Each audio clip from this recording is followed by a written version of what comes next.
Hello viewers, welcome to my channel Easy 60. இன்னைக்கு Tamil Nadu syllabus standard 10 ஓட chapter 3 exercise number 3.9ல sum number 1 பார்க்கலாம். இதில் மொத்தம் 4 சப்டிவிஷன் இருக்குது.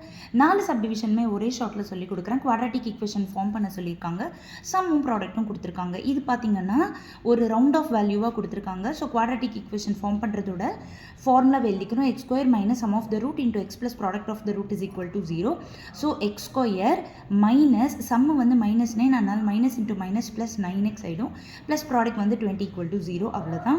அதே அடுத்தது பார்த்தீங்கன்னா சம்மு வந்து 5/3, ப்ராடக்ட் வந்து 4. இது ஒரு ஃப்ராக்ஷனாக இருக்குது, இது ஒரு ஹோல் நம்பராக இருக்குது. ஃபார்முலா எழுதிடுறோம், அப்ளை பண்ணிடுறோம். இப்போ பார்த்தீங்கன்னா இந்த மாதிரி ஃப்ராக்ஷனாக இருந்ததுன்னா எல்சிஎம் எடுத்துகிட்டு நீங்கள் கொடுக்கணும். ஸோ 3 வச்சு எல்சிஎம் பண்ணுறப்போ இது 3x² ஆகிடும். இது அப்படியே தான் இருக்கும். இது 3 4 12 வந்துடும். 3 அந்த பக்கமாக மல்டிப்ளை ஆகிட்டு 0 ஆயிடும். ஸோ இதுதான் ரிக்வயர்ட் ஈக்குவேஷன். தேர்டு சம்மில் பார்த்தீங்கன்னா சம்மு வந்து -3/2, ப்ராடக்ட் வந்து -1 கொடுத்துருக்காங்க.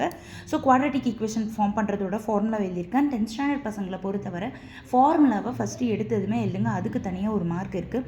ஸோ எக்ஸ் ஸ்கொயர் இது மைனஸ் இன்ட்டு மைனஸ் ப்ளஸ் ஆகிடும். 3/2 into X minus 1 equal to 0. இப்போ இது 2 வச்சு எல்சிஎம் பண்ணிடும். So 2x square plus 3x, இது 2 1s are 2 ஈக்குவல் டு 0. இது இந்த பக்கமாக இன்ட்டு ஆகிட்டு 0 வந்துடும். ஸோ இதுதான் உங்களோட தேர்ட் சம்மோடது.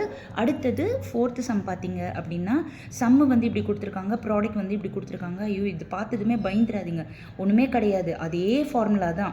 அப்படியே மைனஸ் இன்ட்டு மைனஸ் ப்ளஸ் ஆகிடுது. சம்முக்கு பதிலாக 2 - a the whole square போட்டுருங்க, கூட எக்ஸ் போட்டுருவீங்க. ப்ளஸ் ப்ராடக்ட் வந்து a + 5 the whole square is equal to 0. So இது பார்த்ததுமே ஐயோ நம்மளுக்கு தெரியாதோ அப்படின்னு நீங்கள் பயந்துடாதீங்க. ஃபார்முலா எழுதுங்க, சப்ஸ்டியூட் பண்ணுங்கள். அவ்வளோதான். சிம்பிளிஃபைல எதுவுமே கிடையாது. So thank you viewers.